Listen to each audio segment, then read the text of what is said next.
Hi everyone. Today I'm going to read to you Alvin Ailey by Andrea Davis Pinkney, illustrated by Brian Pinkney. Enjoy. Alvin Ailey by Andrea Davis Pinkney, illustrated by Brian Pinkney. To Brian, my husband and dance partner, to my buddies James and Floyd.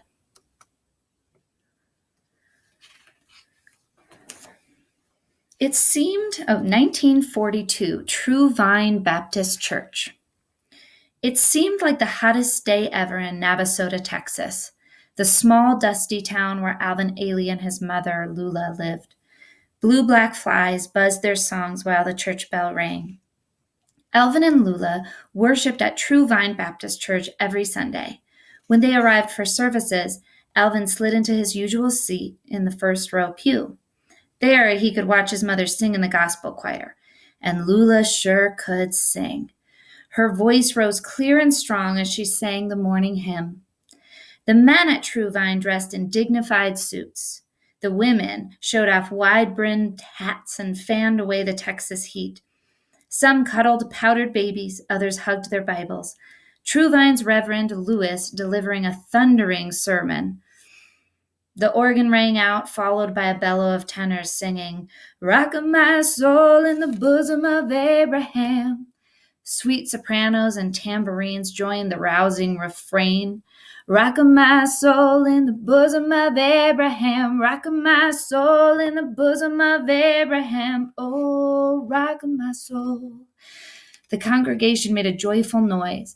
They stepped and swayed with the warmth of the Spirit and raised their palms in revelation. Alvin stomped his feet and clapped his hands so hard they hurt. "Oh, rock of my soul," he sang along. Alvin was going to miss the music and rejoicing at True Vine Baptist Church. Days later, Alvin rode a creaky locomotive headed west. He and Lula were going to try life in Los Angeles, California. Times had been hard in Texas. There weren't many jobs. Lula wanted a better life for Alvin. She told him there were more opportunities in the city, more ways to make a decent living. Alvin stared out his window while the train rocked and lurched its way through the dry Texas land. Life in the city would be so different. 1945 to 1947, Los Angeles. Los Angeles was a flashy town. Lula found plenty of work. Most mornings she left their apartment on East 43rd Place before sunrise, and she didn't return home until the sun was long past setting. Alvin didn't mind, though. On Saturdays and after school, he liked spending time alone, exploring the city streets. He strolled Central Avenue, where nightclubs such as the Club Alabama boomed with the sounds of big band jazz, swinging music that spilled out into the street, while the musicians inside rehearsed for the evening show. Alvin especially liked downtown Los Angeles, where the lights on the theater houses reflected off the pavement. There was the Orpheum Theater, the Biltmore, the Rosebud, and the Lincoln. Outside each theater, a blinking marquee announced the latest show. Pearl Bailey performing live, Billie Holiday, A Night of Blues, Duke Ellington and his band. The men who owned the theaters stacked handbills on their stoops. Each handbill announced coming attractions. Alvin collected them all. He dawdled along the sidewalk and spotted a handbill showing a black dancer, something Alvin had never seen advertised before. The paper said, "Coming soon to the Biltmore Theater, Katherine Dunham and her dancers in tropical review."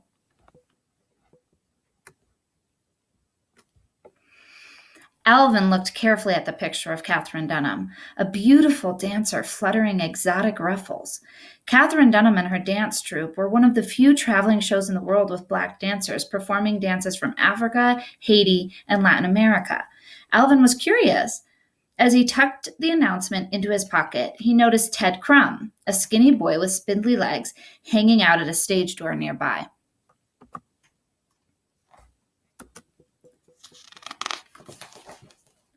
Ted knew all kinds of things about dance. He hoped to dance on stage someday. Ted told Alvin that Katherine Dunham's afternoon show was about to start and that they could see dancing like they'd never seen before. Alvin and Ted crept down the alley that led to the Biltmore's stage entrance. They kept quiet and out of sight. With the stage door open just so, they watched the splendor of Tropical Review. Katherine Dunham and her dancers swirled and lunged to the rhythms of West Indian drums. They were famous for Bahiana, a spicy Brazilian routine, and for a sizzling number called Rumba with a little jive mixed in. Alvin's soul danced along when he saw Katherine Dunham's style. Alvin nudged Ted. "What is it that they're doing? What is that?" he asked. "That's modern dancing," Ted said. "Watch this."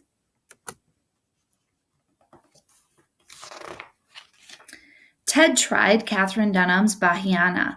Alvin slapped out a beat on his knees and followed Ted's lead. Slowly, Alvin began to move. He curled his shoulders from back to front and rippled his hands like an ocean wave. He rolled his hips in an easy, steady swivel, dancing with an expression all his own. Alvin moved like a cat, smooth like quicksilver. When he danced, happiness glowed warm inside him. Dusk crept over the city. The streetlights of Central Avenue winked on one by one. Alvin made his way back to East 43rd Place. That night, Alvin told his mother he'd seen Black people performing their own special dances. It was a show Alvin would never forget. 1949 to 1953, Lester Horton's Dance School. More than anything, Alvin wanted to study dance. But when Alvin arrived in Los Angeles, not everyone could take dance lessons. In 1949, not many dance schools accepted Black students, and almost none taught the fluid moves that Alvin liked so much. Almost none but the Lester Horton Dance Theater School, a modern dance school that welcomed students of all races. Lester's door was open to anyone serious about learning to dance.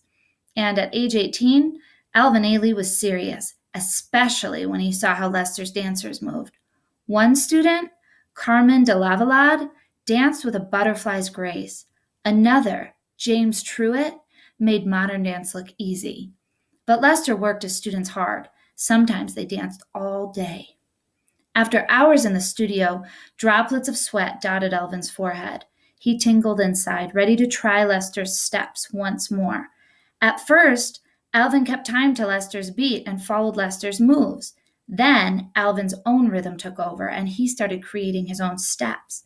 Alvin's tempo worked from his belly to his elbows, then oozed through his thighs and feet.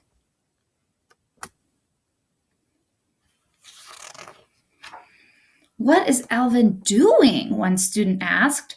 "Whatever he's doing, he's sure doing it fine," two dancers agreed. Some tried to follow Alvin's moves, but even Alvin didn't know which way his body would reel him next.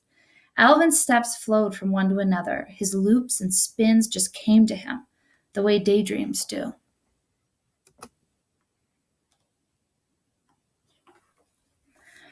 Alvin danced at Lester Horton's school almost every day. He taught the other students his special moves. In 1950, Alvin joined Lester Horton's dance company. Soon, Alvin performed his own choreography for small audiences who gathered at Lester's studio. Alvin's dances told stories. He flung his arms and shim-shammed his middle to express jubilation. His dips and slides could even show anger and pain. Modern dance let Alvin's imagination whirl. All the while, Lester watched Alvin grow into a strong dancer and choreographer. Lester told Alvin to study and learn as much as he could about dance. He encouraged Alvin to use his memories and his African American heritage to make dances that were unforgettable.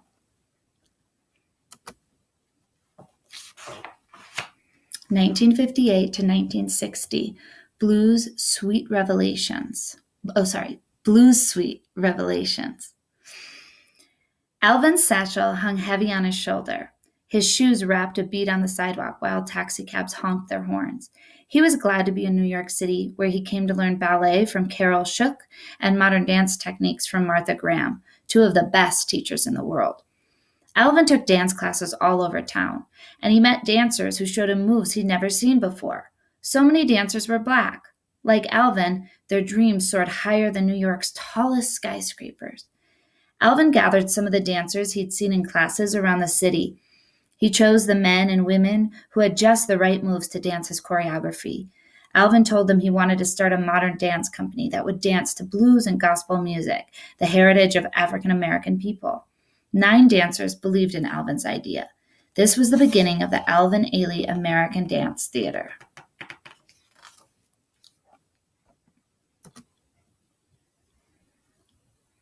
On March 30th, 1958, on an old wooden stage at the 92nd Street Y, Alvin and his friends premiered with Blues Suite, dances set in a honky-tonk dance hall. Stage lights cast moody shadows against the glimmer of each dancer's skin. The women flaunted red-hot dresses with shoes and stockings to match. The men wore black hats slouched low on their heads. They danced to the swanky swank of jazz rhapsody. Alvin's choreography depicted the blues, that weepy sadness all folks feel now and then. Blues Suite stirred every soul in the room. Alvin was on his way to making it big. Word spread quickly about him and his dancers. Newspapers hailed Alvin. Radio stations announced his debut. An even bigger thrill came when the 92nd Street Y asked Alvin to perform again. He knew they hardly ever invited dance companies to come back. Alvin was eager to show off his next work.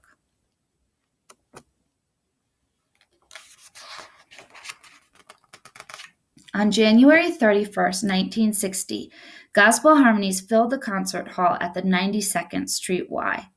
Rock, rock, rock, rock my soul, ooh, rock my soul. Alvin clapped in time to the music, the same way he did when he was a boy. But now, Alvin rejoiced on stage in Revelations, a suite of dances he created to celebrate the traditions of True Vine Baptist Church in Navasota, Texas. The audience swayed in their seats as Alvin and his company gloried in their dance. High-stepping ladies appeared on stage sweeping their skirts. They danced with grace and haughty attitudes. Alvin and the other men jumped lively to the rhythm, strutting and dipping in sassy revelry.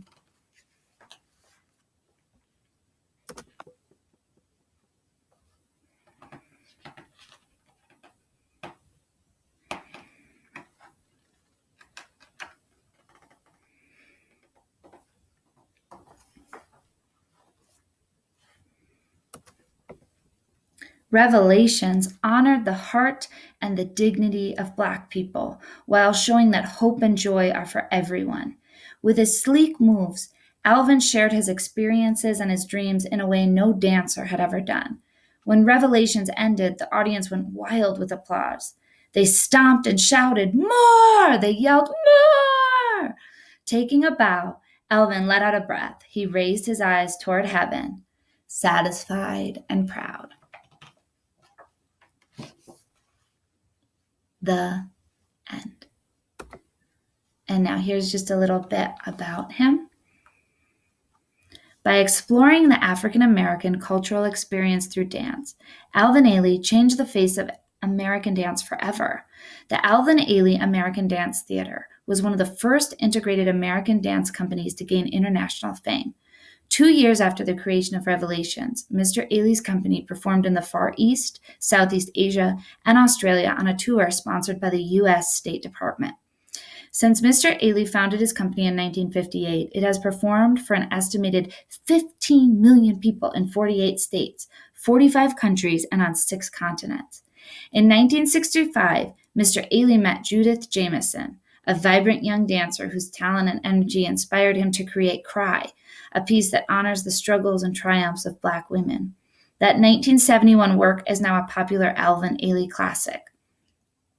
Mr. Ailey was born in Rogers, Texas on January 5, 1931. During his life, Mr. Ailey received many honors. In 1982, he received the United Nations Peace Medal. He was awarded the Kennedy Center Honor and the Handel Medallion in December 1988. Mr. Ailey died on December 1, 1989, in New York City. Today, the Alvin Ailey American Dance Theater still mesmerizes audiences everywhere. Mr. Ailey's dance tradition continues at the Alvin Ailey American Dance Center, an accredited dance academy in New York City, where boys and girls study ballet, modern dance, and tap dance. The Alvin Ailey Repertory Ensemble, the resident company of the school, is a troupe of young dancers who perform throughout the United States.